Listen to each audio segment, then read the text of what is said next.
Naglunsad ng panibagong pag-atake ang Iran sa mga bansa sa Gulf region na mayroong mga pasilidad at base militar ng Estados Unidos.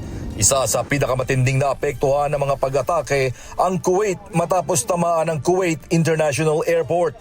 Ayon sa mga otoridad, isa ang nasawi at mahigit 6 na po ang nasugatan matapos tamaan ng mga drone ang ilang bahagi ng airport at iba pang mahalagang infrastruktura.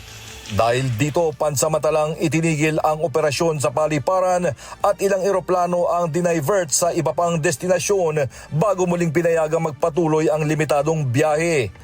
Tinawag naman ng Kuwaiti Defense Ministry ang insidente bilang isang kriminal na pag-atake ng Iran. Samantala, nagpatunog din ng mga sirena sa Bahrain matapos madetect ang pagpasok ng ilang missile at drone. Ayon sa Bahraini military, 3 missile at ilang drone ang napigilan ng kanilang air defense system bago pa man tumama sa mga target. Kinumpirma ng Iran na nais nilang wasaki ng mga military facility ng Estados Unidos sa rehiyon bilang ganti sa mga hakbang ng Washington laban sa kanilang bansa.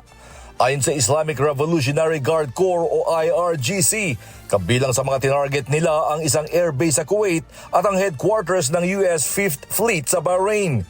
Ngunit nilinaw ng Estados Unidos na walang tumamang pag-atake sa mga nasabing pasilidad. Ayon sa US Central Command o CENTCOM, nabigo ang lahat ng pag-atake ng Iran laban sa US forces dahil agad itong naharang o hindi umabot sa mga target. Bago ang mga pag-atake ng Iran, nagsagawa muna ng operasyon ng Estados Unidos malapit sa Strait of Hormuz. Ginamit ng US troops ang Hellfire missile upang tamaan at pahintuin ang isang oil tanker na papunta sa isang mahalagang daungan ng Iran sa Karg Island. Ayon sa CENTCOM, hindi sumunod ang barko sa mga babala ng Estados Unidos kaugnay ng ipinatutupad nitong blockade sa mga daungan ng Iran. Kasunod nito, naglunsad din ang Amerika ng mga tinawag nitong self-defense strikes sa Qasem Island matapos umano ang mga tangkang pag-atake ng Iran sa mga bansa sa Gulf. Tinamaan sa operasyon ng isang Iranian military ground control station na pinaniniwala ang ginagamit sa pagkontrol ng mga drone at iba pang operasyong militar ng Tehran. Mariing kinondina ng Iran ang mga pag-atake at tinawag itong malinaw na paglabag sa umiiral na tigil putukan. Ayon sa Iranian Foreign Ministry, may direkta at malinaw na pananagutan ang mga pamahalaan ng Kuwait at Bahrain dahil pinahihintulutan nila ang pwersa ng Estados Unidos na gamitin ang kanilang teritoryo sa mga pag-atake sa Iran. Nagbabala rin ang IRGC na may mabigat na kapalit ang anumang pagtatangkang guluhin ang seguridad ng Strait of Hormuz.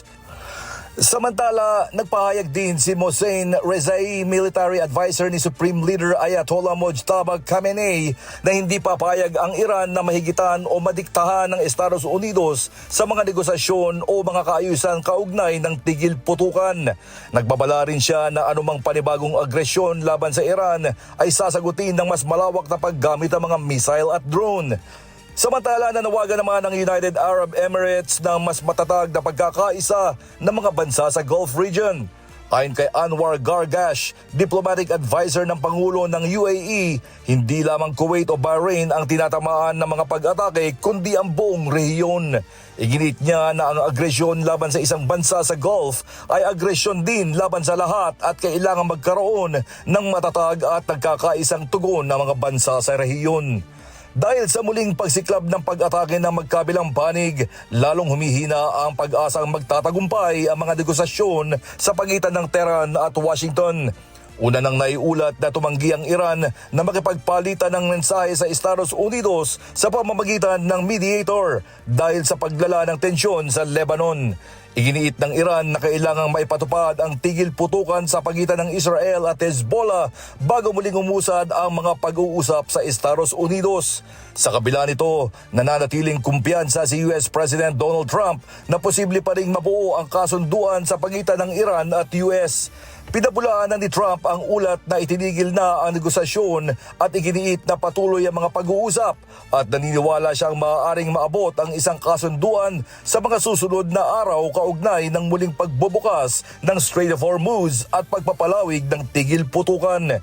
Samantala, sa pagdinig sa US Congress, sinabi ni US Secretary of State Marco Rubio na hindi na dapat ituring na may digmaan sa pagitan ng Estados Unidos at Iran.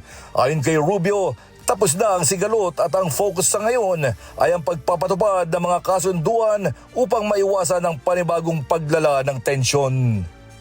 James Bontuyan, humahataw sa balita ngayon.